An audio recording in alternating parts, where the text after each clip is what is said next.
where you've got the energies and the UFO all on tape like that. So that's extraordinary. While the team finds the video evidence impressive, the low quality of the analog tape calls the footage into question.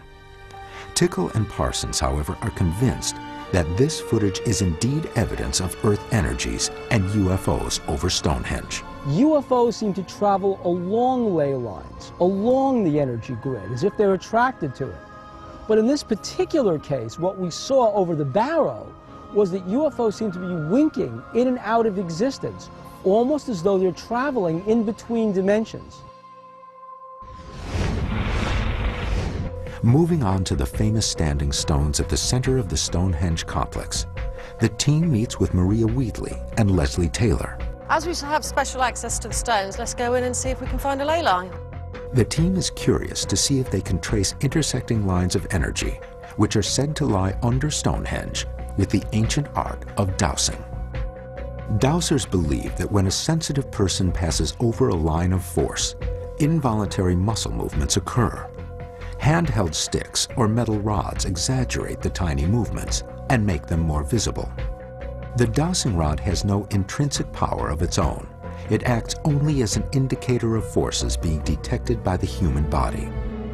Ley lines are lines of force, and ancient sites such as Stonehenge were sited upon these lines. So if we stand just about here and I walk across the grass here, my rod should cross roughly about there and about 4 or 5 paces further on. And that's the width of the energy band coming in towards the altar stone. And the altar stone was over there. It was the central piece in the monument.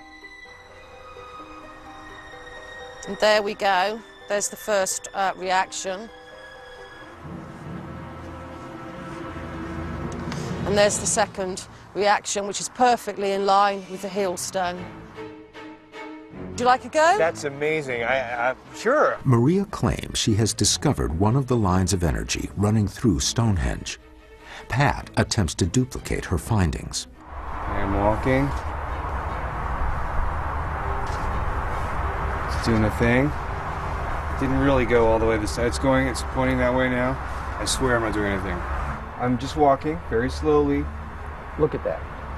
Oh, yeah, wow. I did not do that. Look, and it's right by that stone. I am not doing this. Well done, well done. Well done. It really did turn. It turned both times. And I have to say, I was really weirded out by it. I've never done it before, and I wasn't sure what to make of it. But it did turn, so there is something to it.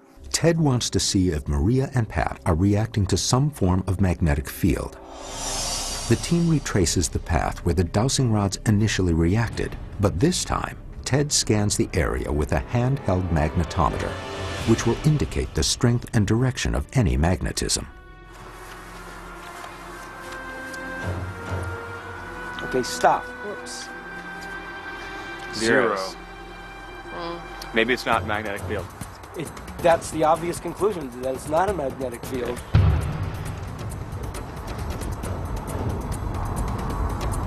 No reading here. Although the magnetometer showed no reading, both Maria and Pat detected lines of energy. I don't see any magnetic effect going on here. Ted decides to change one key element of the test to see whether the dowsing will still work. He is amazed at the results. I got pretty excited about that. Could this be proof positive that some unknown force energizes the countryside around Stonehenge? Could this be the same unknown force that makes Sedona, Arizona a reported UFO hotspot? At Stonehenge, Pat and Maria use dowsing rods to discover a hidden line of force. To test whether Pat was subconsciously duplicating Maria's findings, Ted brings intern Jeff Tomlinson to the site, blindfolds him, and leads him down the same path. Jeff has been told nothing about ley lines or Maria and Pat's dowsing experiment. Well, first he arrived to the site, and he had never been there. We blindfolded him, so he couldn't see where he was at the site. And guess what happened? It moved 3 times. We did 3 tests, so we did repeatability as well. I got pretty excited about that because you know, I was a little skeptical this morning because we had a professional dowser. You know, there's a lot of bias in that. So I was looking for another measurement with our guinea pig, you know, somebody who isn't a dowser.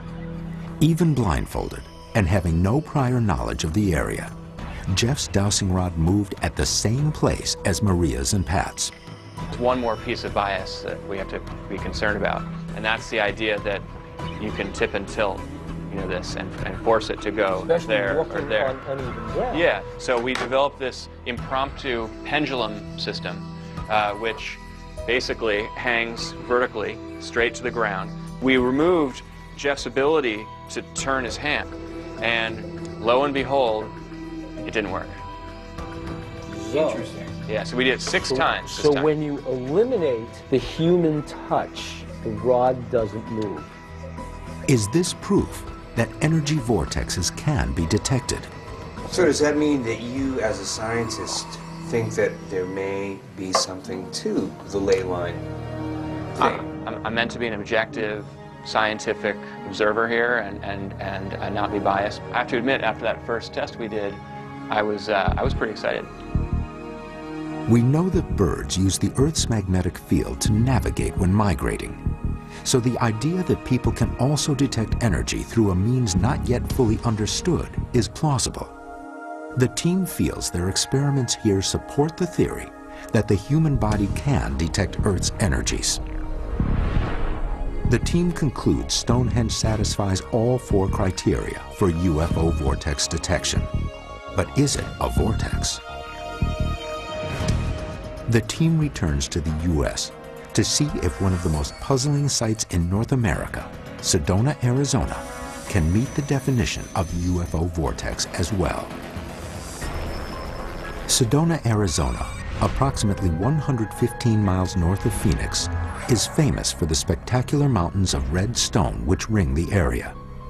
The color comes from a high concentration of iron, which some believe acts as a powerful conductor of magnetic and electrical energies. Could this be the explanation for Sedona's long history of inexplicable phenomena? The Sedona area has the highest per capita rate of UFO sightings in the United States, according to the team. Sedona is one of the great UFO hotspots. It's got a lot of legend, got a lot of history. People have come to Sedona specifically to climb places like Bell Rock and look at Castle Rock and all the wonderful places where they say UFOs just kind of come out through the gateway.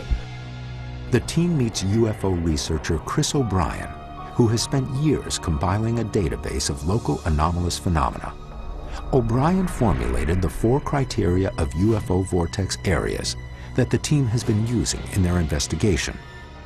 Very early on, I noticed patterns of activity, and I noticed that there seemed to be quite a number of reports that were coming along specific areas in the valley. Reports of strange Earth-type lights or orbs, fireballs from green, orange, yellow, red, blue. They all seem to be coming from these areas or centered around these areas. One of the things that I did early on was get a composite map, an aeromagnetic map of the area. It delineates out field strength in the Earth's magnetic field. This U.S. Geological Survey map clearly shows the strengths of magnetic fields in the area. As shown by the key on the right, the highest readings are red, magenta, and pink. The strength of the magnetic field of the Sedona Mountains can be up to 500 times that of the surrounding countryside.